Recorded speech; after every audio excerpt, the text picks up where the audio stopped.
Hello guys, welcome back to my channel.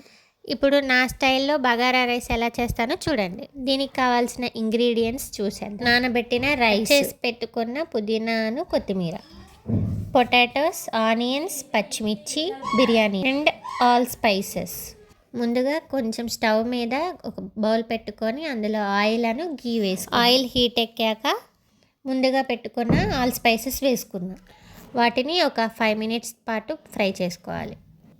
ఇప్పుడు ginger garlic paste వేసుకున్నా. అంటే నేను ఇందులో ఆనియన్స్, పచ్చిమిర్చి, కొంచెం ఆయిల్, పసుపు కూడా వేసుకున్నాను. సో అలా వేసుకోవటం వల్ల గ్రేవీ ఎక్కువ వస్తుంది. ముందుగా మనం కట్ చేసి పెట్టుకున్న ఆనియన్స్, పచ్చిమిర్చి, పొటాటో వేయాలి. వీటిని బాయిల్ అయ్యేంత వరకు ఫ్రై చేసుకోవాలి. నాకంటే ఇప్పుడు అర్జెంట్ కాబట్టి నేను హై ఫ్లేమ్లో పెట్టాను. మీకు నార్మల్గా అయితే అంత అర్జెన్సీ లేకపోతే లో ఫ్లేమ్లో పెట్టైనా ఫ్రై చేసుకోండి. ఫాస్ట్గా బాయిల్ అవ్వటానికి కొంచెం సాల్ట్ వేసుకోండి.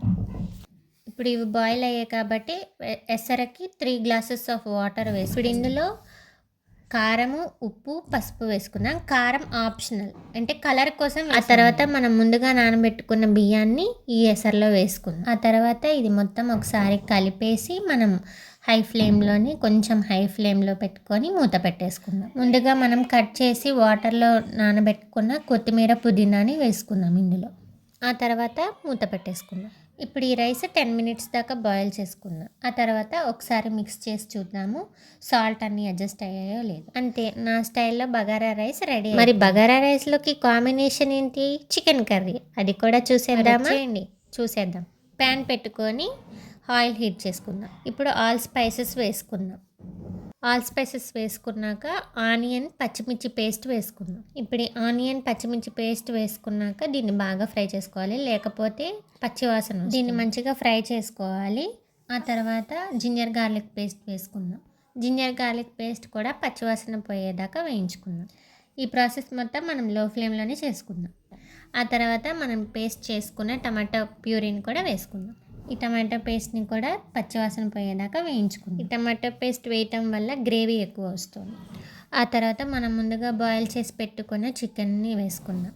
చికెన్ని వేసుకున్న తర్వాత కొద్దిసేపు కుక్ చేద్దాం.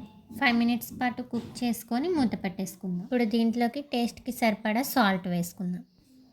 ఆ తర్వాత పసుపు, ఆ తర్వాత కారం, ఆ తర్వాత గరం మసాలా, ధనియాల పొడి. ఇప్పుడు ఇవన్నీ కలిసేటట్టు ఒకసారి మిక్స్ చేసుకుందాం. ఇప్పుడు 1.5 glass వాటర్ పోసుకుందాం ఇందులో. ఇప్పుడు దీన్ని ఒకసారి మిక్స్ చేసి కొద్దిసేపు మూత పెట్టుకుందాం. ఇప్పుడు ఇందులోకి కసూరి మేతి వేసుకుందాం. ఒకసారి మిక్స్ చేసి ముందుగా నానబెట్టుకున్న కొత్తిమీర, అంతే, మన టేస్టీ చికెన్ కర్రీ అయితే రెడీ అయిపోయింది. Subscribe my channel, do follow for more video. Bye.